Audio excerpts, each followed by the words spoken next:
প্রিয় দর্শক বন্ধু, আসসালামু আলাইকুম। আশা করি সবাই ভালো আছেন। আমরাও ভালো আছি। আজকে পুকুরের মাছ উঠানো হচ্ছে। এই মাছ উঠে সরাসরি যাবে স্বপ্নপুরী, যেটা বাংলাদেশের ভিতরে সুন্দর একটা বিনোদন কেন্দ্র। ওখানে বড় একটা পুকুর আছে, সে পুকুরে স্টিমার চলে।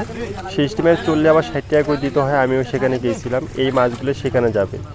এটা হচ্ছে আপনার 3 পোয়া বা 700 গ্রাম বা 600 গ্রাম এইরকম ওজনের মাছ। এগুলো সব যাবে। আপনার সিলভার আছে, ব্রিগেড আছে, আপনার রুই আছে, তারপর বাটা মাছ আছে। ওনার যত বড় লেক সেই হিসাবে ওনার 100 মন দিলেও কোনো আপত্তি হয় না। আমরা কালকে দিছি 14 মন। আজকে দেখা যাক কতটুক হয়। আর এই পুকুরটা অনেক গভীর, তাই মাছ উঠাতে অনেক সমস্যা হচ্ছে। এটা নতুন মানে গর্ত করা হয়েছে, এটা এক্সকেভেটর দিয়ে খোঁড়া হয়েছে। এই সবাই এটা আজকে আমরা ফজরেই নামছি এই মাছগুলো উঠার জন্য। এখন দেখা যাক, এখান থেকে হলো 5 মন দেওয়ার কথা আছে। তারপরে আমরা আবার বড় পুকুরে যাব, ওখান থেকে মাছ উঠে আবার দিব তাদেরকে। পালন করা মাছ মানুষকে দেওয়া অনেক কষ্টকর।